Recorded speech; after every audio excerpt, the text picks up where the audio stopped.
Čau, Rīga! Labdien! Šis ir? Videokāsts numur 1. Diena 1.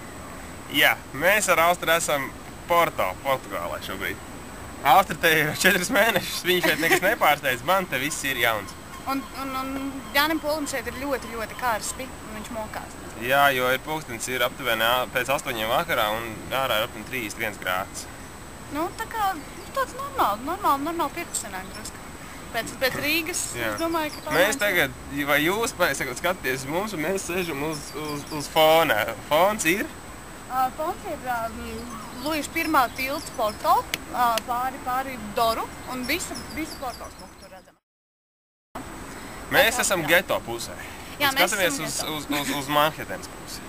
Tā man stāsta vietēji iezemieši. Jā, principā tā arī sanāk. Portugāļu vairāk izteiksmē sanāk tā, ka šī ir Gaja un tā ir Porto. Un vienīgais labais Gajā ir tas, ka var redzēt Porto.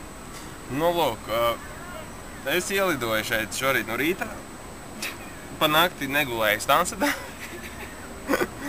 Rainers atzināja, Austra man sagaidīja, nebija nogulējis, jo viņi laikam arī negāja gulēt. Es taču nevarēju gulēt. Un šodien bija lieli plāni, braukt uz bīču un visu ko darīt, rezultātā es visu dienu nogulēju. Tāpēc neko daudz ko stāstīt nav, atskaitot to, ka šeit viss ir ļoti lēts, atskaitot McDonald's, kas ir ļoti dārgs. Jā.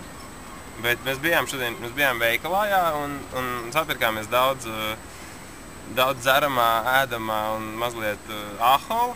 Un tur ir ķirzetiņi. Mums tur tā ir aizskrieņa ķirzaka. Fonā ir ķirzaka, kuru es tagad neiešu meklēt. Jo man ir bail, ka tad jūs vairs neredzēsiet, ja jūs mums tagad redzat. Iespējams, ka man redzam tikai pusgalvu. Ļoti iespējams. Bet jā, šeit ir wildlife ir diezgan izteikti. Ir over the hedge, jā. Over the hedge. Un skudrās mēs sēžam šobrīd. Tas normāli, mums vienkārši vienā sakot, plāns ir šo nedēļu, kur Latvijā svin līgo, šeit svinēt Senžao un baigi atlaist. Pagaidām tas neizdodas, jo baigi nāk miegs. Bet šonakt pēdējo nakti ļaujam sev izgulēties un pēc tam sākas ballītes. Es esmu iekārtojies, Austra man palīdzēja iekārtoties kaut kādā neprātīgā hipijas kvotā. Kurā nakts maksā 10 eiro priekš manis, bet tur izstāsta, ka cilvēki dzīvo pastāvīgi un es vēl neesmu iepazinies ar pārējiem iemītniekiem. Tikai dažus es gulēju.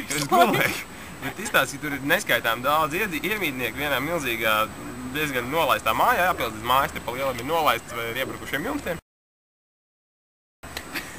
Bet viss tāda ļoti relax atmosfēra. Tas tāpēc, lai viņi savu jūtas. Jā, un klīst baumas, ka tajās kvotā notiekot neprātīgākās ballītes pilsētā.